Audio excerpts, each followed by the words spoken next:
According to ancient legend, a huge snake called Unterkunya, that's what the sign seems to say down here. Unterkunya carved out the whole...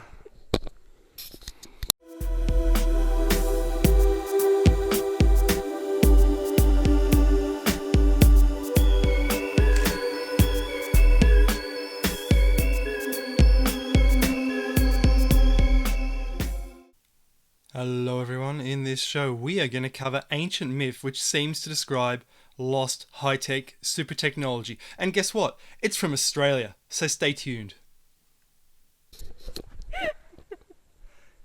According to legend, a huge snake called Unterkunya carved out the entire land. Look at this, this is unbelievable.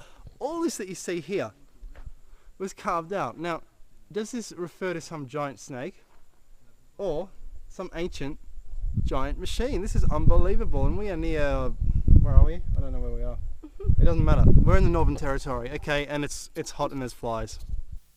Ayres Rock is a beautiful place. There are exquisite rock pools with plenty of shade until the onset of the scorching midday sun.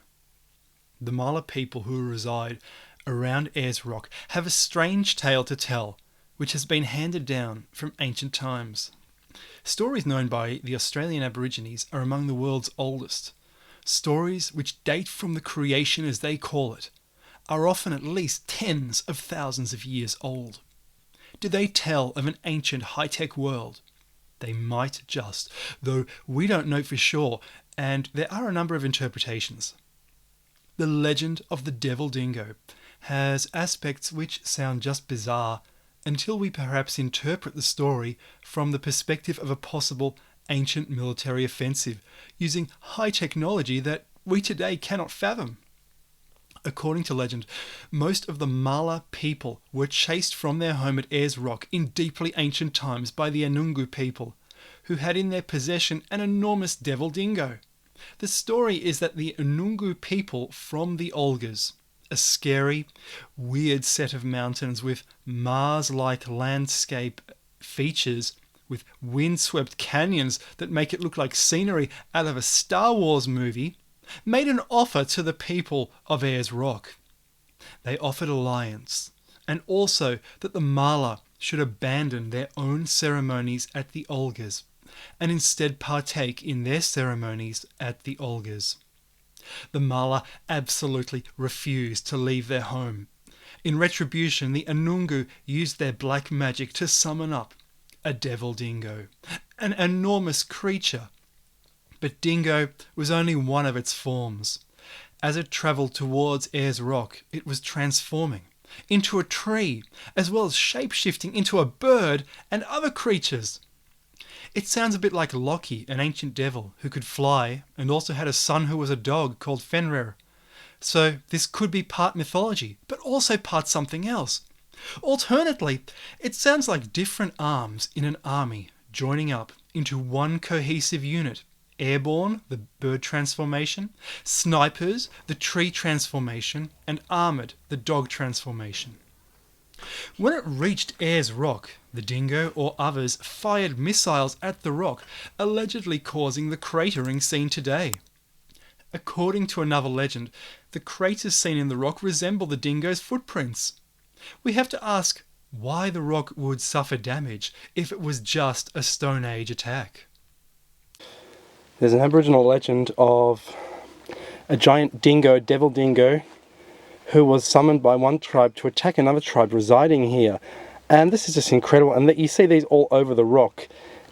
They are characteristic of this rock. You see this sort of triple toe pattern everywhere. I don't know what the hell it is, but I think it's weird. The Mala people eventually fled 200 kilometres to the south. Ancient desert warfare, Stone Age warfare, both, or just the latter. It's really hard to say. Furthermore, the Mala Aborigines today cannot understand the pictures or the stories behind them as found in the rock art of Ayres Rock.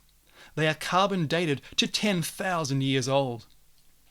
Many Aborigines are thought to descend from migrations from India, thousands of years ago, and the Indians, of course, have tales of ancient high technology from an age undreamed of.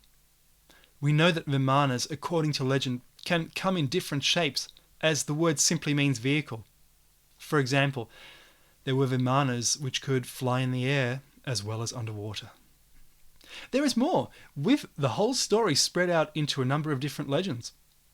When the devil dingo reached the rock, the mala hid in the hundreds of caves which litter the rock, so naturally the rock, with the shade and water it provides, could have been used as a great base for ancient guerrilla warfare, a stronghold.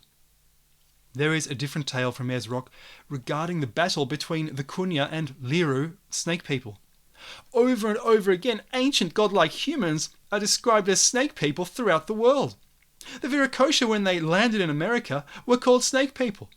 The Indian legends of high technology describe the snake people as high-tech evildoers. Was this some ancient military badge or insignia?